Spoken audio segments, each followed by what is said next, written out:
وخبه می در یاد کړی نازولی یاره نبایم. سلامونه او نیک هیلې او احترامات مې ټول ملګري او دوستانو منئ.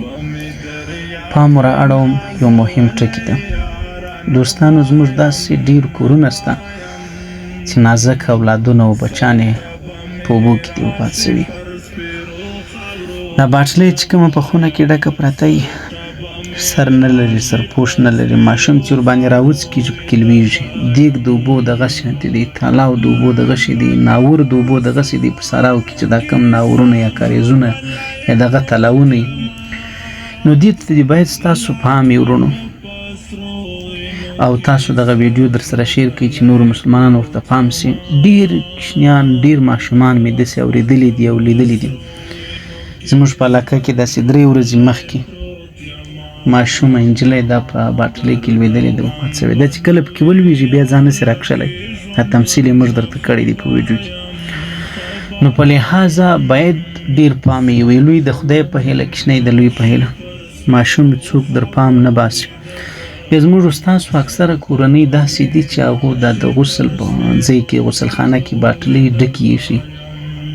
زموږ د عامو کورو ماحول دا دی چې کوم په کور کې نور لیورونه یو کورونه ګډ سره وسیږي، نو هغه زنانه خپله باټلۍ هلته ډکې ساتي. زنان هغه اوبه د شپې راوړي هلته، زنان هغه اوبه په داسې پارېغه ټیم کې هلته راوړي، ډکې ډکې پرتې.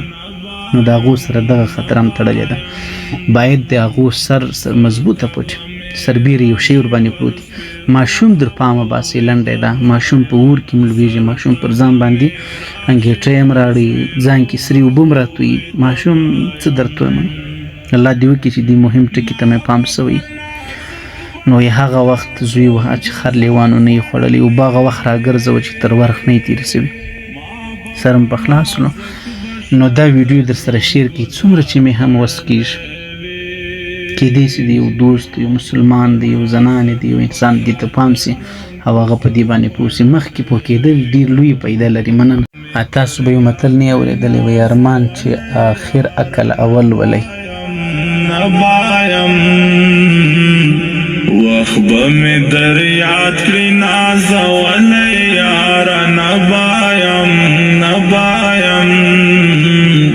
سر ته به مې راشي پر سپېرو خاورو ویده بایم، سر ته به مې راشي پر سپېرو خاورو ویده بایم.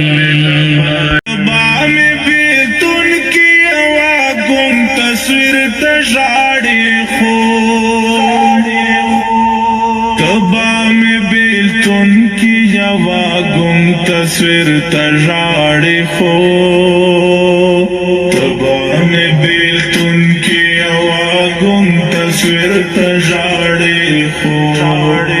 زبا پیلونکی د یو نوي ژوندانه بایم